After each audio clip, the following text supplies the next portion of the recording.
Good evening. You are watching Silent Waves, your trusted source for continuous news coverage. I am Alex Mercer, and the broadcast you are about to witness represents the most significant and devastating sequence of events ever covered by this network, or any network. What began approximately 45 minutes ago as unconfirmed reports from a cluster of coastal cities has now escalated into what our editorial team can only describe as a global emergency of unprecedented scale. We are going to remain on air for as long as we are able. We have confirmed power and satellite feed. We have confirmed our broadcast tower is operational, and we intend to be the last voice you hear telling you the truth. To my left is my colleague and co-anchor, Sierra Lane, who has been with me since the first alerts came through. Sarah, for those viewers just joining us, can you set the scene for what we have been watching unfold? Thank you, Alex. For viewers just tuning in, please understand that what we are about to describe is real, it is ongoing, and it is moving faster than any emergency response network was designed to handle. Roughly 1 hour ago, social media platforms, before the majority of them went dark, were flooded with videos from port cities across Southeast Asia. What people were seeing in those videos, and what our own field correspondents have now confirmed through direct satellite uplink, is the presence of large numbers of individuals behaving in a manner that has no clear medical or scientific precedent in recorded history. They are moving through streets, through buildings, through checkpoints. They are not responding to commands, to physical barriers, or to non-lethal crowd dispersal methods. The reports coming from the ground describe them as relentless. They describe them as driven by something we cannot yet name. And the military units that were deployed to contain them in the first wave, in Mandalay, in Yangon, in Da Nang, in Cebu, have gone silent. I want our viewers to let that sink in. Military units with full equipment, with trained personnel, with armored vehicles, they went silent within 20 minutes of engagement. To establish a factual foundation for this broadcast, here is what we know with verified certainty as of this hour.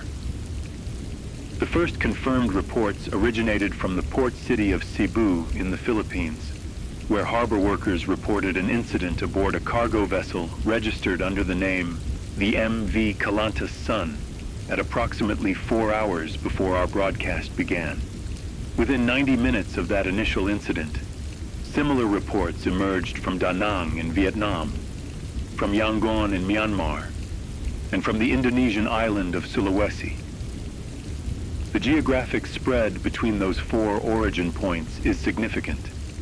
We are talking about a distance of over 3,000 kilometers from the westernmost to the easternmost confirmed outbreak location.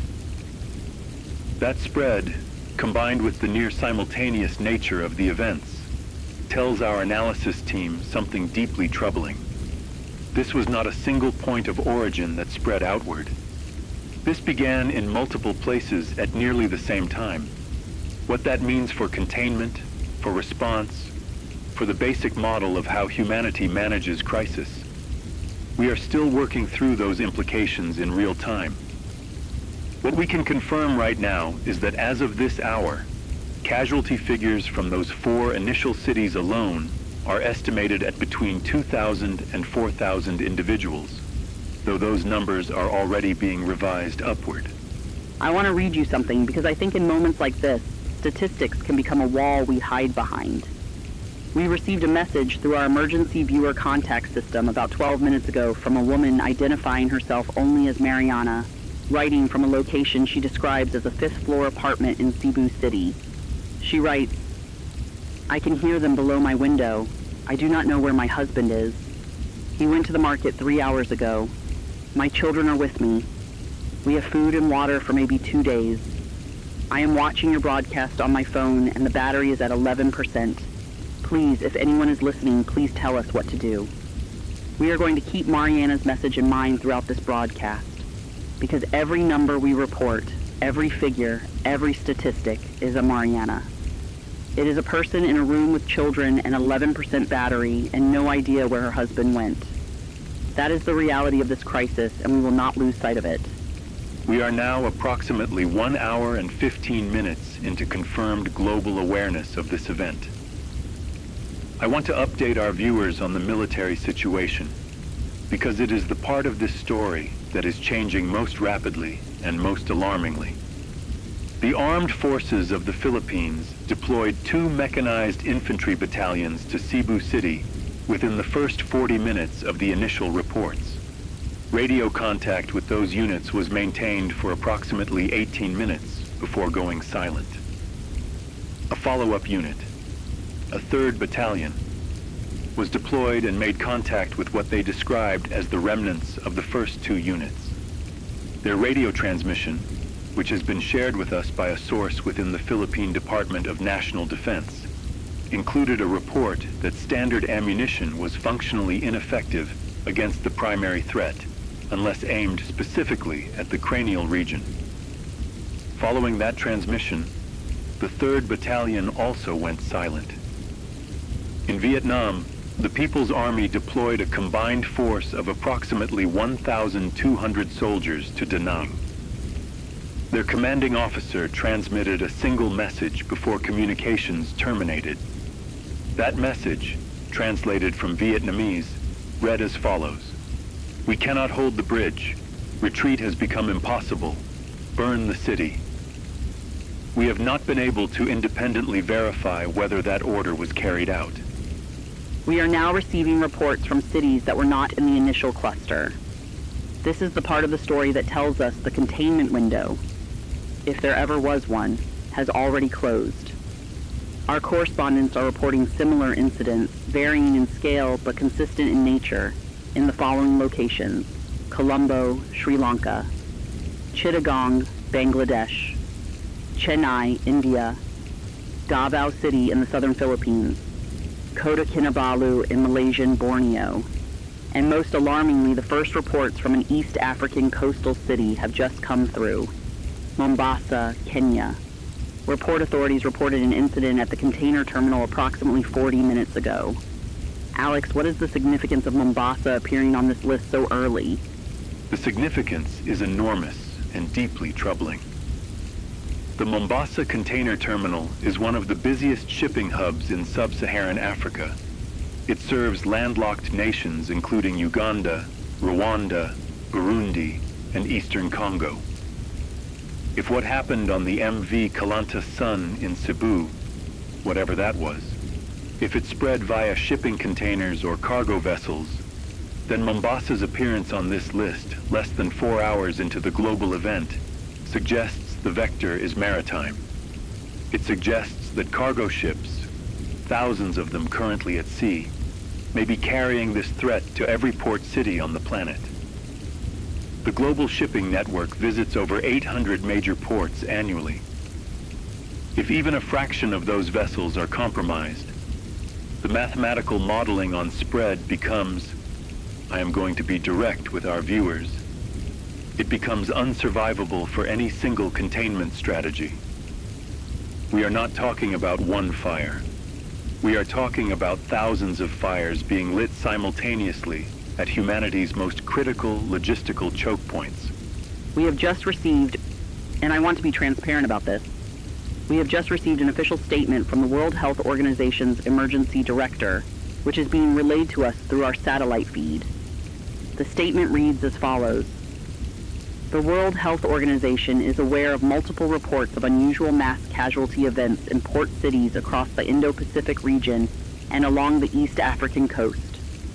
We are coordinating with member state health ministries to gather verified data. At this time, we urge calm and request that citizens follow the guidance of local authorities. We will provide a full briefing within the next 6 hours. I have to tell our viewers honestly that this statement lands very differently when you understand that in the time it took the WHO to draft those 2 sentences, the situation in Cebu, Da Nang, Yangon, and Mombasa has deteriorated beyond anything their language is equipped to describe. 6 hours is a geological epoch in the timeline of this crisis. We are now 2 hours and 30 minutes into the broadcast. I want to give our viewers a geographic and infrastructural update, because the crisis is beginning to compound itself in ways that are separate from the direct threat. Ninchang Airport in the Philippines has been officially closed, joining Da Nang International, Yangon International, and the Hatta International Airport serving Jakarta, which is now reporting its first confirmed incidents, though Jakarta's outbreak appears to have begun not at the port, but at Tanjung Priok, the largest container port in Southeast Asia. The closure of these airports is significant for two reasons. First, it eliminates evacuation routes for tens of millions of people who had no other option.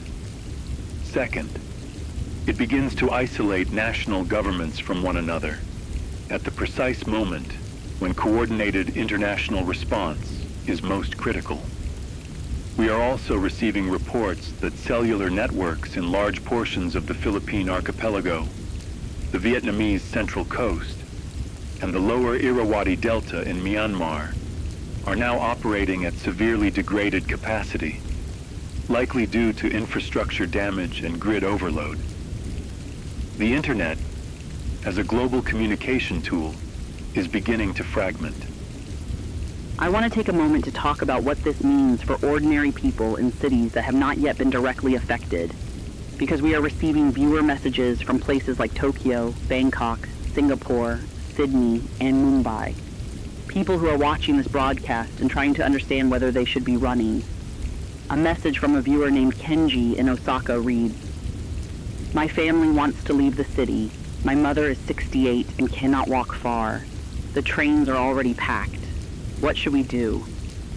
And from a viewer named Priya in Chennai, whose city has now been mentioned in our reports. "The neighborhood near the harbor is already loud. We can hear sirens and something else. We are on the 3rd floor. Is being high up better?" What I can tell our viewers, what any reasonable person watching this unfold can conclude, is that elevation helps, that distance from port areas and major roads helps, that having supplies and being with people you trust helps. But beyond that, we are in a situation where the guidance we would normally offer, go to a shelter, call emergency services, trust the system, those answers are failing in real time. I want to address the military situation on a global scale now, because multiple governments have publicly activated their armed forces in the last 90 minutes, and the results have been remarkably consistent. In India, the Indian Army's Southern Command deployed units to Chennai Harbor approximately 70 minutes ago. Early reports were cautiously optimistic. Units reported initial success at holding a perimeter on the northern boundary of the harbor district. However, within the last 25 minutes, those reports have turned. Perimeter integrity has failed at 2 points. The commanding general of Southern Command issued a public statement, one of the few official military communications we have received, stating, and I quote, "Standard crowd control protocols and conventional infantry engagement have proven insufficient. We are requesting immediate authorization for expanded rules of engagement and requesting air support." That request has now been authorized. We are waiting to see whether air power changes the calculus. In South Korea, the ROK Army has preemptively deployed units to the port of Busan after receiving intelligence about vessels in the Korea Strait. Busan has not yet reported an outbreak. They are attempting proactive containment. It may be the most rational response we have seen from any government so far. We are 3 hours into this crisis, and I think our viewers deserve a moment of unvarnished honesty. We have been in contact with our correspondents in the field, and many of them are no longer in the field. They have gone off air, gone dark, moved to safety. Our correspondent in Da Nang, a journalist who has covered Southeast Asia for 11 years, sent us a final message 12 minutes ago. It read, "I am leaving my position. The military line is gone. I can see the harbor from here. There are thousands of them, and they are moving inland. I am not a soldier. I am a journalist. I am going." That is not a failure. That is a human being making the correct decision. And I think it reflects something that every person in authority, every general, every prime minister, every emergency manager is quietly grappling with right now. At what point does professional obligation yield to the most fundamental human instinct? At what point do you stop trying to hold the line and start trying to survive? Infrastructure update as of 3 hours and 15 minutes into the broadcast.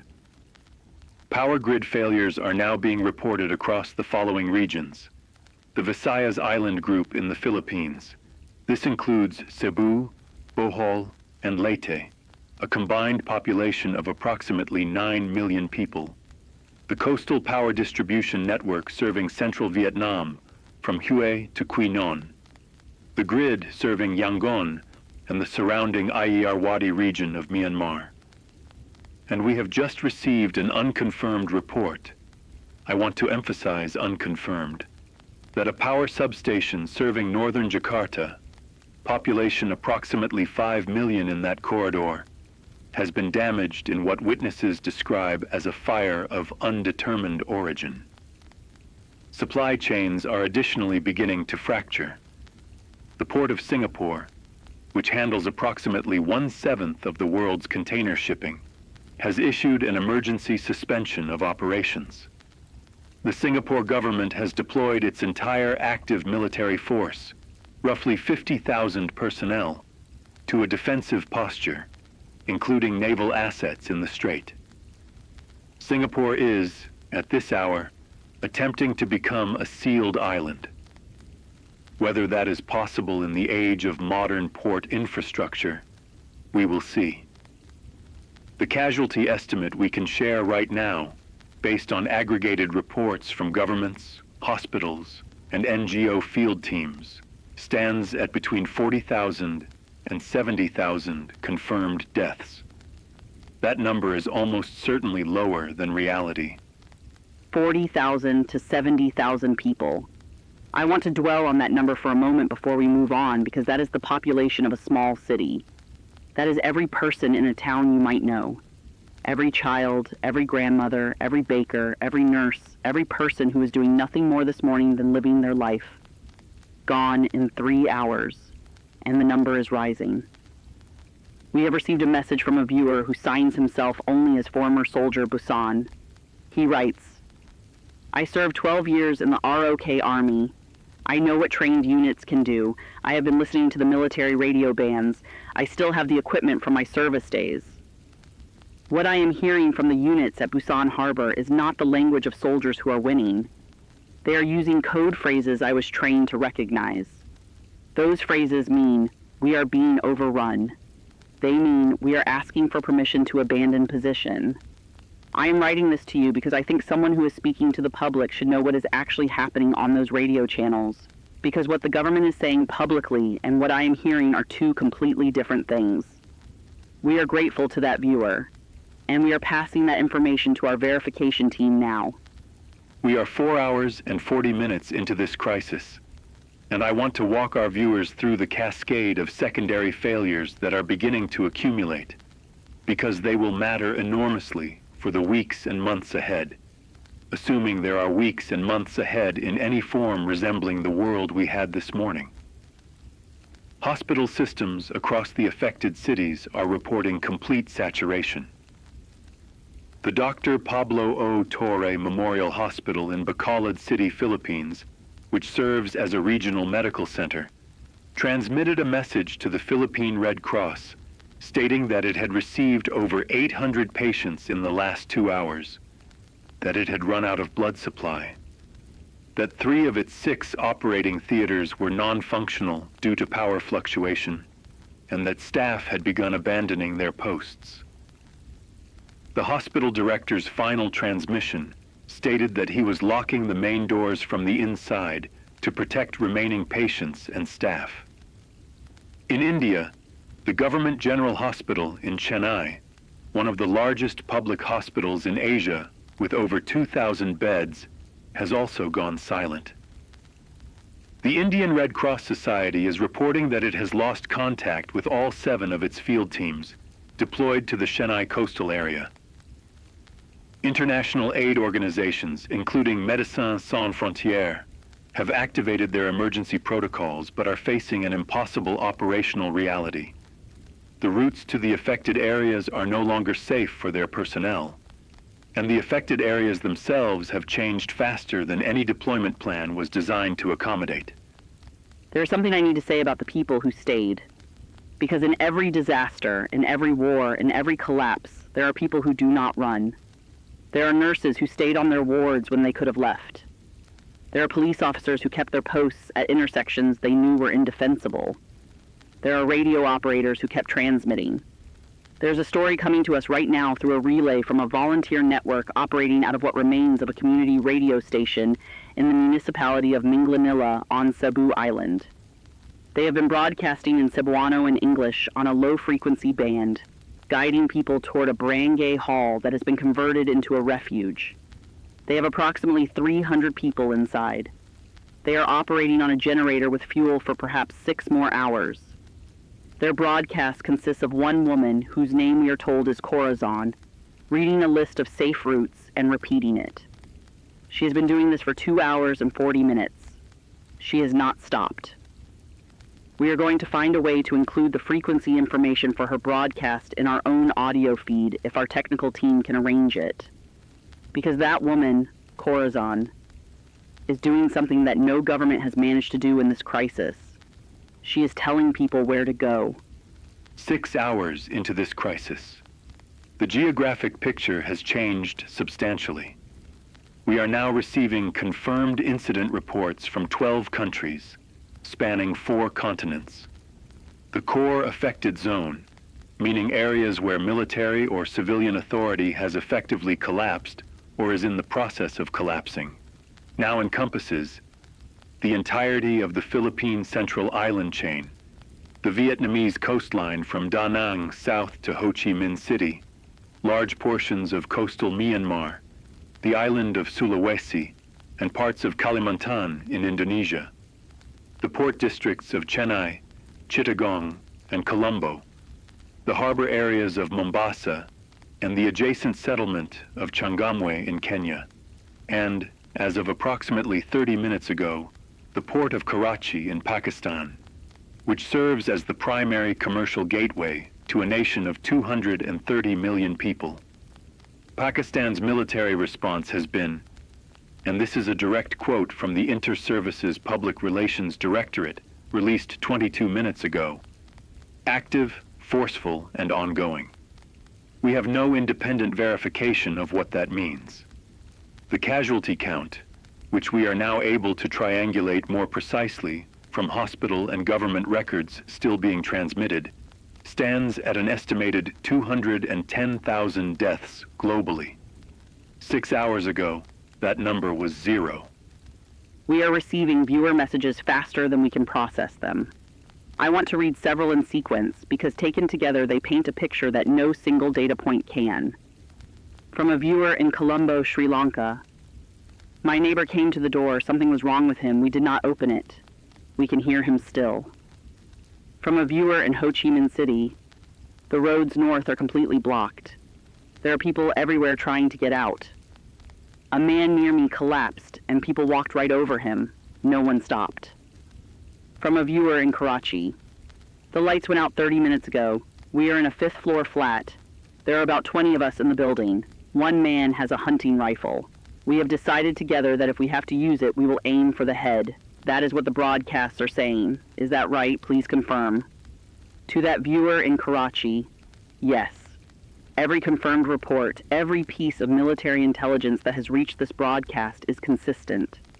The threat is neutralized only by severe trauma to the cranial region. We are saying this clearly and without euphemism because you deserve accurate information and we are not going to dress it in diplomatic language when lives are at stake. 7 hours and 20 minutes. I want to give our viewers an honest assessment of where the military situation stands globally, because the pattern that is emerging is not subtle.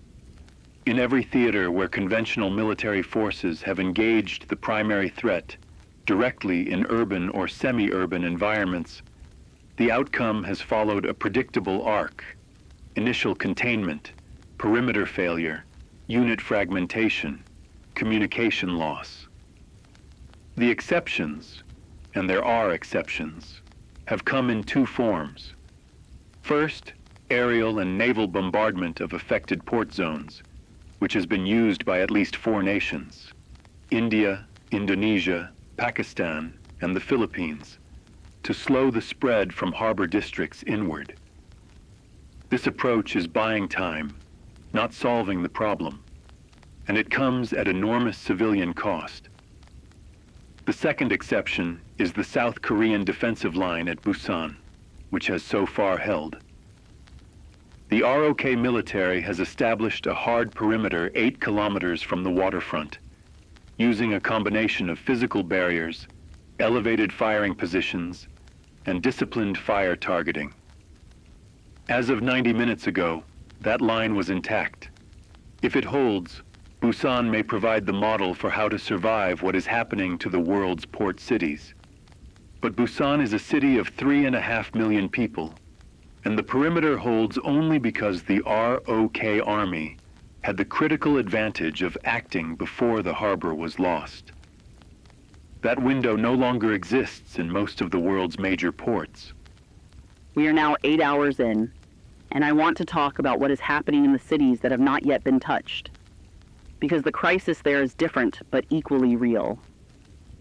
In Tokyo, the metropolitan government has issued an evacuation advisory for all wards within 5 kilometers of Tokyo Bay and the port of Tokyo. The Shinkansen lines running north and west from Tokyo Station have been operating at maximum capacity for the last 4 hours, and they are still overwhelmed. Photographs and video being transmitted to us show platforms at Tokyo Station packed beyond any capacity figure ever recorded. Similar scenes are unfolding in Bangkok, where the Suvarnabhumi airport, closed 2 hours ago after the first incident reports from Laem Chabang Port, 40 kilometers away, has nonetheless become a gathering point for thousands of people who have nowhere else to go. The airports are closed, the trains are full, the roads are gridlocked, and the people standing outside a closed airport at 2 a.m. in Bangkok are doing so because at some level, an airport still represents the possibility of a way.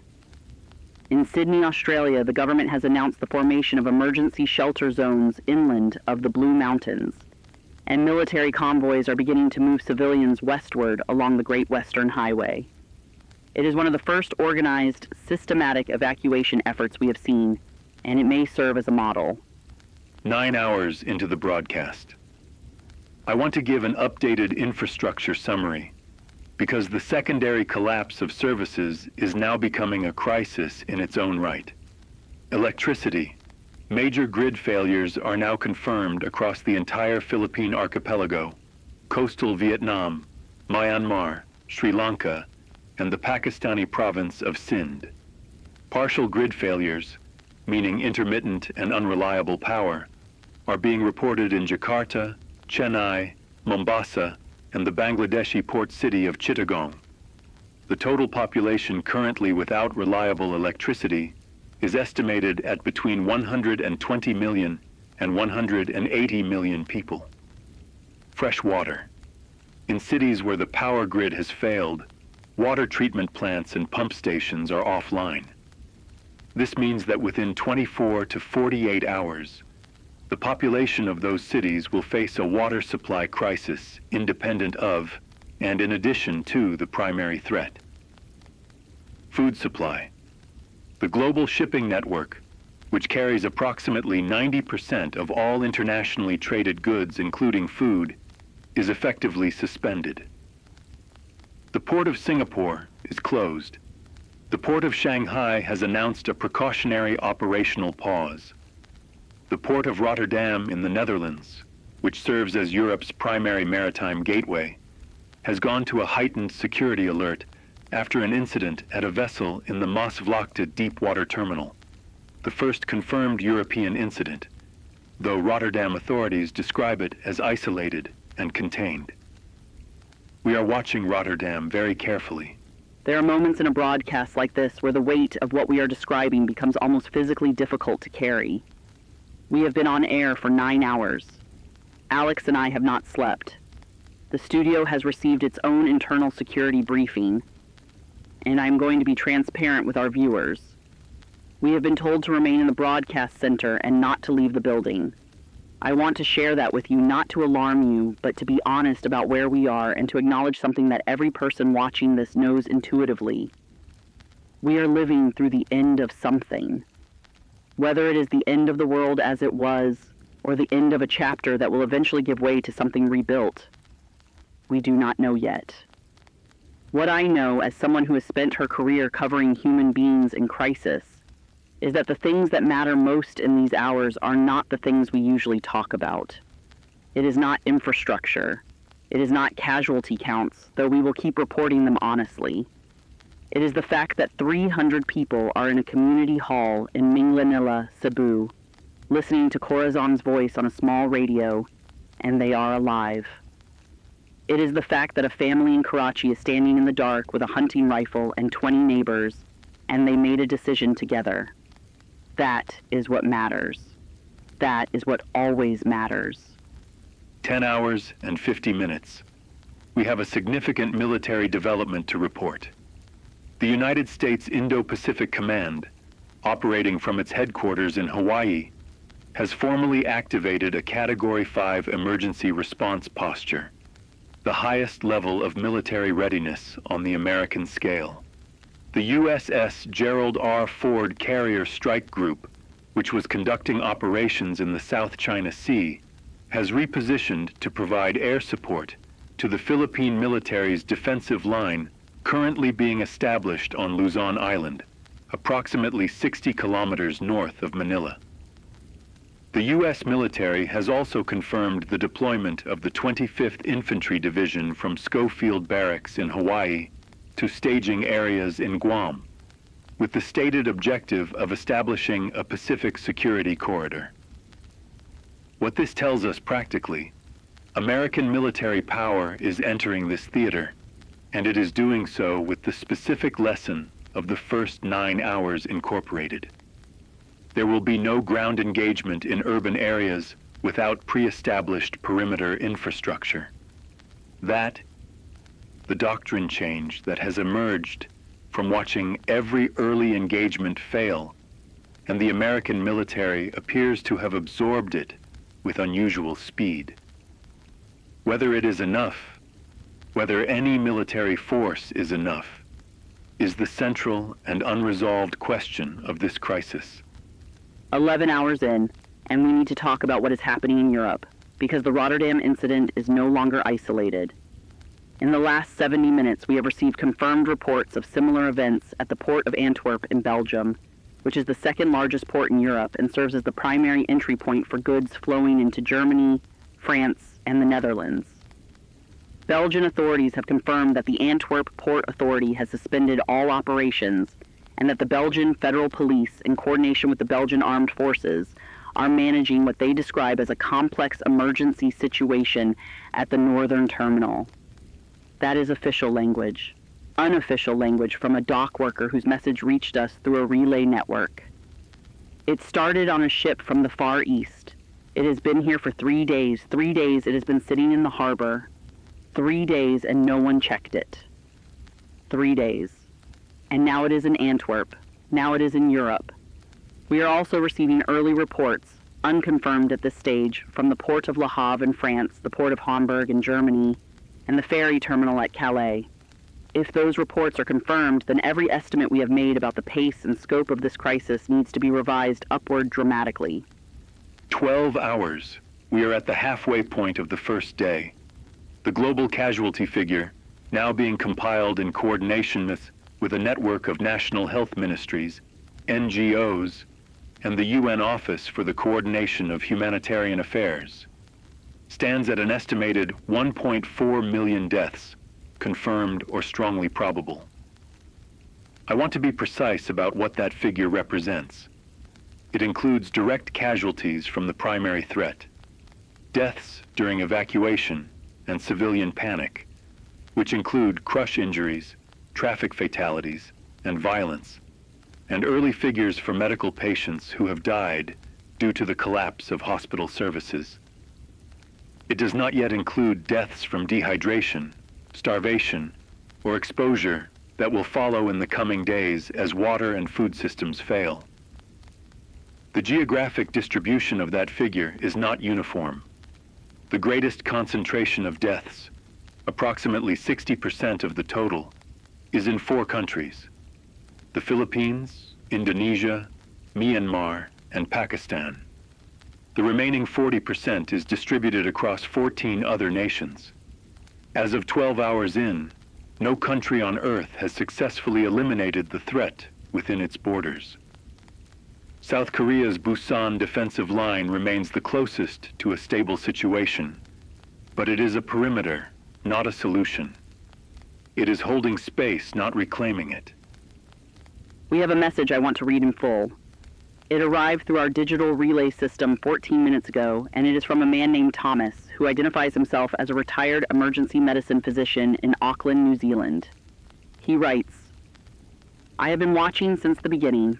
I want to say something to the people who are in the affected areas and still have a signal. Medical help is not coming to you. I do not say this to be cruel. I say it because the most dangerous thing you can do right now is wait for it. Here's what I know after 40 years in emergency medicine. Wounds can be dressed with clean cloth and pressure.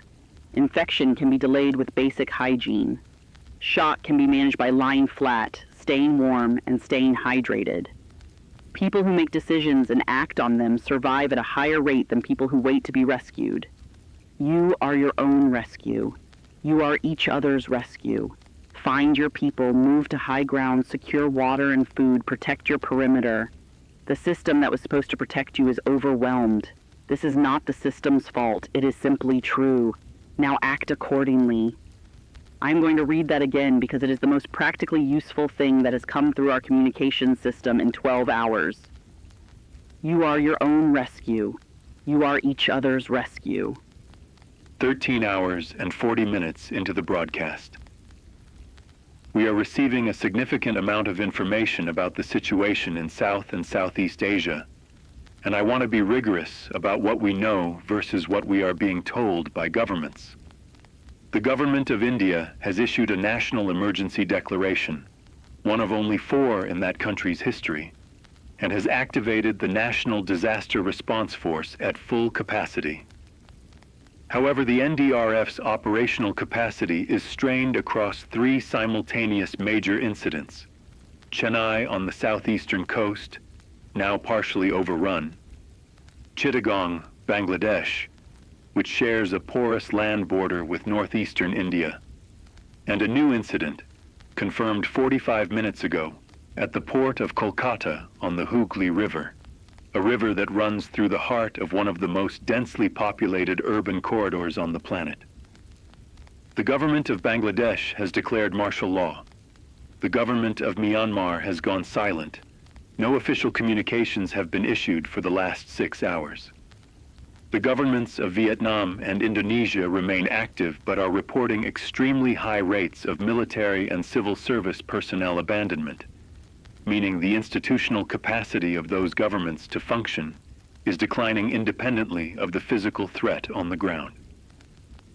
A government that has lost 60% of its functioning civil servants has effectively ceased to govern, regardless of what its remaining leadership announces. 14 hours in. I want to focus on something that is easy to overlook in the magnitude of this crisis: the children. Because there are millions of children in the affected zones, and the adults who are responsible for them, parents, teachers, school officials, have in many cases been separated from them or lost. We are receiving reports from orphanages, from schools that were used as emergency shelters, from children's hospitals.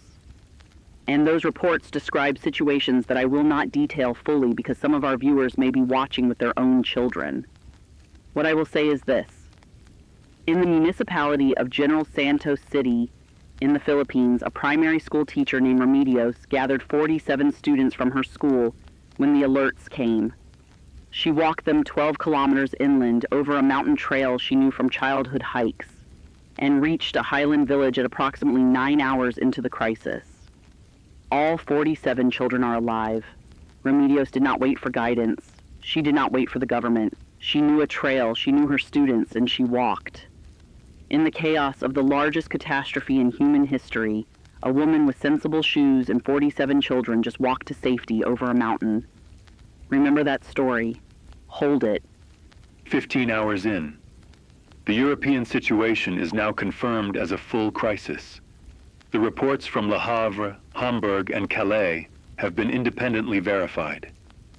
The port of Hamburg, which handles approximately 9 million containers per year and serves as the primary maritime hub for Germany's massive export economy, is now in a state of operational collapse. German federal and state authorities have activated the Bundeswehr under emergency powers and are establishing defensive cordons around Hamburg and the surrounding metropolitan area. The port of Calais, which handles cross-channel ferry traffic between France and the United Kingdom, has been closed, and the Channel Tunnel has been sealed by order of the British government. The UK Home Office issued a statement 30 minutes ago reading, "The United Kingdom is taking all necessary measures to protect its borders and population. Citizens are advised to remain indoors, avoid coastal areas, and follow guidance from the Civil Contingencies Secretariat. 240 million people live within 100 kilometers of Europe's Atlantic and North Sea coastlines. That is the population now facing a variant of the threat that began on a cargo ship in the Philippines an eternity of 14 hours ago." We have a remarkable piece of audio to share with our listeners. And I say listeners because in many parts of the world, radio is now the only surviving broadcast medium. And we know that many people are tuned to us not on a screen, but on a battery-powered radio in a dark room. This audio is relayed to us by a volunteer radio operator in Busan. It is from the commander of the ROK Army Defensive Perimeter, Colonel Park Ji-won, speaking to his troops at approximately the 11-hour mark. The translation from Korean reads as follows. "You are soldiers of the Republic of Korea. What stands behind you is everything we love. You will hold this line not because you are ordered to, but because behind you are your mothers, your children, your streets, your country. You will hold this line because the person next to you is holding it, and they are counting on you as you count on them. This is not the end. This is the hour that decides whether there is a tomorrow. Hold the line." At the time of our most recent contact with sources in Busan, the line was still holding. Colonel Park Ji-won is still alive. The people behind that line are still alive. Sometimes that has to be enough. 16 hours and 20 minutes into the crisis. I want to provide a global power and communications infrastructure update, because this aspect of the crisis is accelerating in ways that are beginning to affect our own ability to broadcast. Grid failures are now confirmed across the Philippines, Myanmar, Sri Lanka, Bangladesh's coastal regions, Pakistan's Sindh province, the Mombasa corridor in Kenya, and, this is new and significant, the Indonesian island of Java, home to approximately 150 million people, which has experienced a cascading grid failure originating from the Tanjung Priok power network in Jakarta. Java without power is an unprecedented event in modern history. The Indonesian government, which had been attempting to coordinate a response from Jakarta, has lost its communications infrastructure and may no longer be functioning as a national entity. Internationally, satellite communication networks are under extraordinary strain as governments, militaries, and civilian users all attempt to transmit simultaneously. Several lower orbit communication satellites have been deliberately tasked by national governments for military use, reducing civilian access. The Internet, as a global architecture, is still technically functional, but connectivity in affected regions has dropped to near zero, and content distribution systems are being overwhelmed. We at Silent Waves are currently operating on a backup satellite uplink and 3 layers of redundant power. We intend to stay on air. We intend to keep telling you what we know. 17 hours. We have been on air for 17 hours, and I think our viewers deserve to hear something true about this room, about Alex and me, about the handful of staff who are still here. We are scared. We are human beings doing a job in a building that feels increasingly like an island, and we are scared. The security briefings we receive every hour have changed in tone. The language used by our security director has become more careful, more measured, in the specific way that language becomes more careful when the person speaking it is trying not to cause panic. Earlier tonight, a member of our production team received a message from his sister, who is in Chennai. He has not received another message since. He is still here. He is still working. I am telling you this because I want you to understand that the courage we have been talking about tonight, Corazon reading her safe route list, Remedios and her 47 children, Colonel Park and his soldiers, that courage is not separate from fear. It coexists with fear. It is not the absence of fear. It is action in spite of it. And right now, in this building, we are trying to do the same thing. 18 hours into the crisis. The global casualty estimate has now passed 4 million. 4 million human beings in 18 hours. To provide context for that number, the 2004 Indian Ocean tsunami, the deadliest natural disaster in recorded history, killed approximately 227,000 people over a period of days and weeks. We are reporting a number 18 times larger in 3/4 of a day. The acceleration of this crisis is without historical parallel. I want to be analytical about what is driving that acceleration, because it matters for what comes next. 3 factors are compounding. First, the density of affected populations. Port cities are by definition among the densest human settlements on Earth. Second, the failure of institutional response. The entities designed to manage crisis have themselves become casualties, operationally, and in some cases, literally. Third, the secondary effects. The people dying not from the primary threat, but from the collapse of medical services, the breakdown of civil order, the absence of water and food. Those 3 factors are feeding each other. Dense populations overwhelm institutions. Institutions fail. Secondary effects multiply casualties. Casualties overwhelm institutions further. It is a spiral. Breaking it requires acting on all 3 fronts simultaneously. And so far, no government, not one, has managed to do that. 19 hours. We are receiving increasingly disturbing reports from Africa, where the situation is developing along a somewhat different timeline than Asia, but is no less severe. In East Africa, Mombasa is now described by the remaining operational forces of the Kenya Defense Forces as partially lost, meaning the harbor district and the Old Town area are no longer under government control, and KDF units have fallen back to a defensive position along the Makupa Causeway, which connects the island portion of Mombasa to the mainland. That defensive position is significant because if it holds, it functionally contains the threat on Mombasa Island while protecting the mainland corridor. KDF forces are, as of the last report, holding that causeway. In West Africa, the port of Lagos in Nigeria, the largest economy on the continent, reported its first incident approximately 4 hours ago.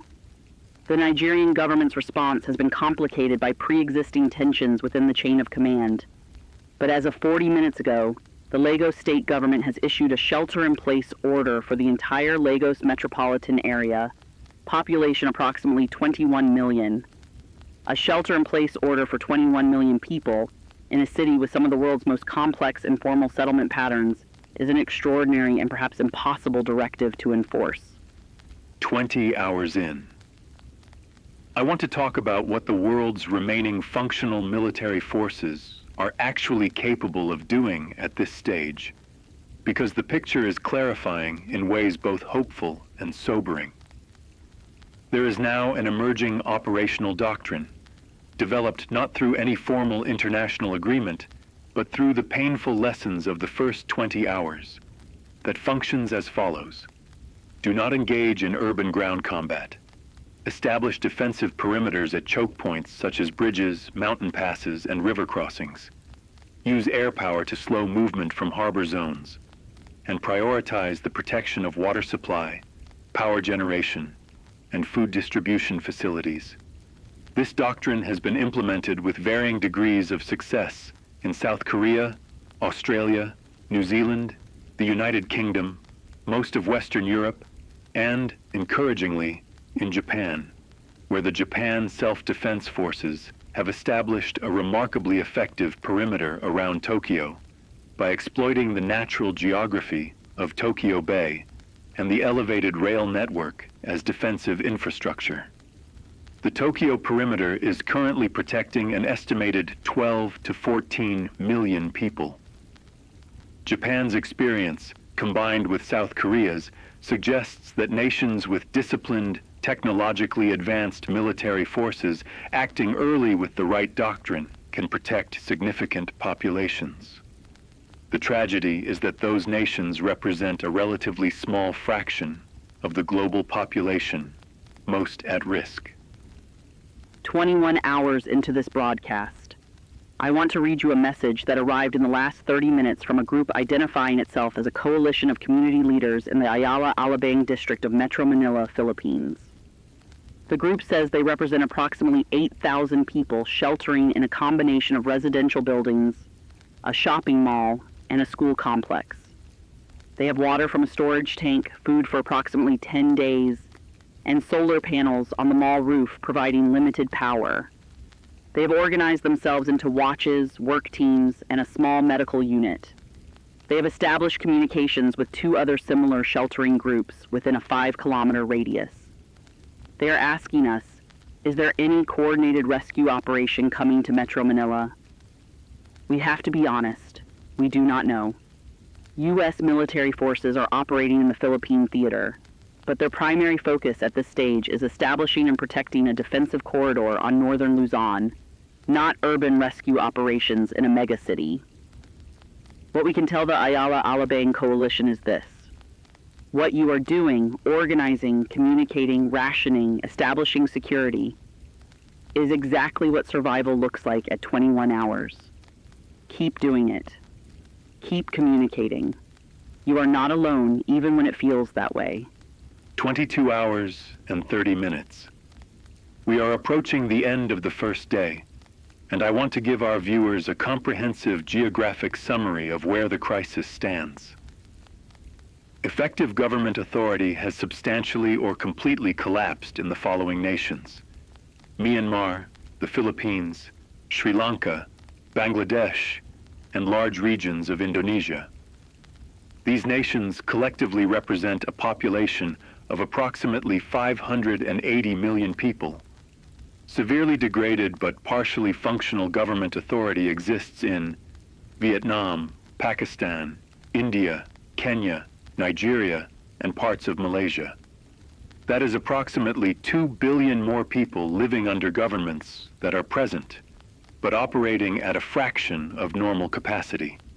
Governments that remain largely functional and are managing a serious but contained threat include South Korea, Japan, Australia, New Zealand, the United Kingdom, France, Germany, Canada, and the United States. Those nations collectively represent perhaps 1 billion people. The global population at the close of the first day is therefore divided roughly into 3 worlds: the lost, the struggling, and the defending. There has never been a crisis in human history that divided the world along those lines so clearly and so quickly. 23 hours. I want to close this hour with something that I think captures what it means to be human in a moment like this, pulled from the flood of messages we have received tonight. A message from a viewer in a small coastal town in New Zealand, name withheld at their request. We have been watching this all night, my husband and I and our neighbors. At midnight, we brought everyone on our street into our house, 17 people. We have been cooking together. We fed everyone. I do not know why I'm telling you this, except that it felt important to do something, and feeding people was the something we could do. 17 people on a street in New Zealand. eating together because one family opened their door and started cooking. I think about Corazon reading her list. I think about Remedios walking her mountain path. I think about Thomas the doctor telling people they are their own rescue. I think about that family cooking for 17 neighbors. And I think, this is also what we are. Alongside everything terrible that this night has shown us about what can go wrong, this is also what is true. That when the system fails, the person next to you opens their door. 24 hours. The first full day of this crisis is now complete, and we can provide what is, at this stage, the most complete accounting possible of what has happened and what the world looks like at the close of this extraordinary and devastating day. The global death toll stands at an estimated 7.2 million confirmed and probable fatalities. This includes approximately 4.9 million deaths directly attributable to the primary threat. 1.1 million deaths resulting from the collapse of medical services and infrastructure, and approximately 1.2 million deaths from evacuation-related events, including drowning, crush injuries, violence, and exposure. That figure will continue to rise in the coming days as dehydration and infection follow in regions without water and medical services. The nations of Myanmar and Sri Lanka have, for practical purposes, ceased to exist as functioning state entities. Their governments have gone silent. Their militaries are no longer operating as organized forces, and their populations are surviving or not surviving on the basis of individual and community action. The Philippines exists in fragments. Some islands have been overrun. Others have established working defensive communities, and the northern Luzon corridor is being actively supported by U.S. military assets. Indonesia is in a similar fragmented state, with Bali and several smaller islands reporting significantly better outcomes due to their natural island barriers and the decisiveness of local authorities in closing ports and beaches within the first 2 hours. We also want to tell you about the acts of remarkable courage and organization that define the other side of this ledger. In total, based on reports received through our relay networks, community radio systems, and direct viewer communications, we estimate that voluntary community shelter networks, the kind of spontaneous, self-organized groups we have described throughout this broadcast, are protecting somewhere between 12 and 18 million people in the affected zones. These are people who are alive not because their government saved them, but because their neighbor did. In Japan, the JSDF protected zones in and around Tokyo and Osaka are sheltering approximately 22 million people in conditions that, while difficult, are structured and supplied. In South Korea, Busan's defensive line, which held throughout the entire first 24 hours under Colonel Park Ji-won's command, is protecting approximately 3 million people. In Australia, the inland evacuation corridors established from Sydney, Melbourne, and Brisbane are sheltering approximately 8 million people in emergency settlement zones that have power, water, and food. These are not comfortable figures, but they are real. They represent something that was not a given 8 hours ago, that significant portions of humanity will survive this. Here is the global picture at the close of the first day, stated with as much precision as our data allows. Approximately 1 billion people are in areas of active crisis with compromised or absent government services.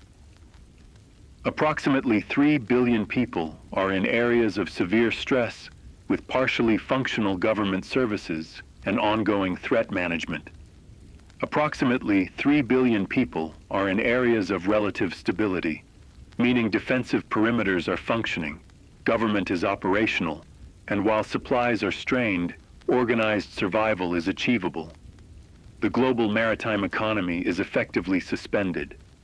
Every major port in the world is either closed, under military control, or compromised.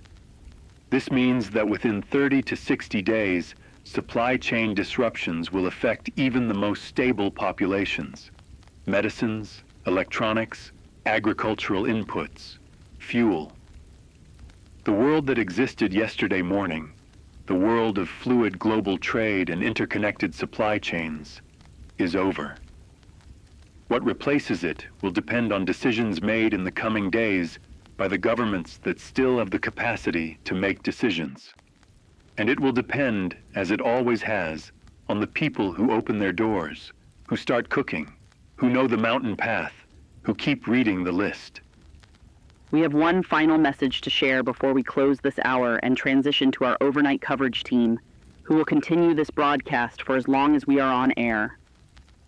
The message is from Mariana in Cebu, the woman who wrote to us at the beginning, and the mother on the 5th floor with 11% battery and children and a missing husband. She wrote again 3 hours ago.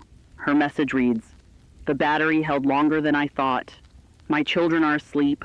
We have water and some food. My neighbor came in through the window from the next building. He is a good man. He brought his family too, and now we are 12 people in this apartment. We have not opened the door to the street. The noise has changed. It is quieter now. I do not know what that means, but I want you to know, my husband found us. He came back at hour 11. He climbed the fire escape. He brought us bread from the bakery where he had been sheltering. He is sitting next to me right now. Tell Alex and Sarah that we are okay. Mariana, we hear you. We are so glad you are okay." This is the final segment of our first 24-hour broadcast. I want to tell our viewers clearly what the world looks like at this moment and what the trajectory forward appears to be, because ambiguity in a crisis is its own form of harm. The zombie apocalypse, and we will use that word now because the reality we are describing requires plain language, did not end civilization in 24 hours. It shattered it. It broke every assumption about supply chains, about institutional resilience, about the capacity of modern militaries to manage existential threats in urban environments. The nations that fell fastest were those with the highest port density relative to their military capacity, the least geographic natural protection, and the slowest institutional decision-making. The nations that survived most intact were those that acted earliest, used geography intelligently, and prioritized community cohesion alongside military force. The global death toll at the end of day 1 stands at 7.2 million. Projections for the end of the first month, accounting for secondary mortality from infrastructure collapse, range between 40 million and 120 million. Those are estimates built on enormous uncertainty. What is certain is that the world on the other side of this crisis will be organized differently, will be smaller in terms of active global trade, and will carry this weight for generations. But it will be a world. It will have people in it who remember how to cook for 17 neighbors, who know mountain paths, who keep reading the list. The final accounting of this crisis, as it became clear in the months that followed the first day, is this. The zombie outbreak, driven by a pathogen transmitted through the global maritime cargo network aboard the MV Kalanta Sun, and at least 11 other compromised vessels, resulted in the deaths of 93 million people over the first 90 days of the crisis. Of those, approximately 31 million died from the direct threat, and 62 million died from the collapse of medical, water, and food infrastructure. 5 nations, Myanmar, Sri Lanka, the Philippines, Bangladesh, and Indonesia, lost effective national governance for periods ranging from 18 months to over 5 years. They survived as networks of community-level governance structures, many of which proved unexpectedly resilient. A further 11 nations, including Pakistan, Vietnam, Kenya, and Nigeria, experienced severe governance degradation, from which they recovered partially over a period of 2 to 4 years.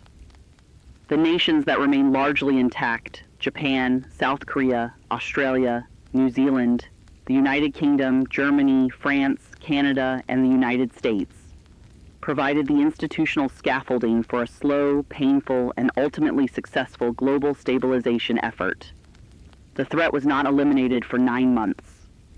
It was contained progressively, community by community, perimeter by perimeter, island by island, until the affected zones were isolated and the remaining threat was neutralized through a combination of military action and the natural consequence of the threat having no surviving food source.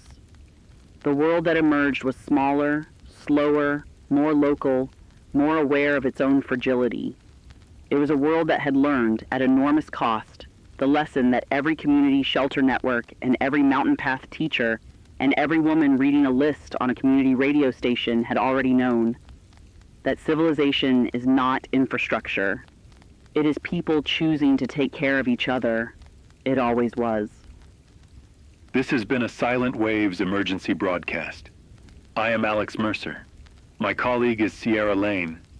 We have been on the air for 24 hours. We will remain on the air. To every person listening, on a screen, on a phone, on a battery-powered radio in the dark, we hear you. Stay with your people. Secure your water.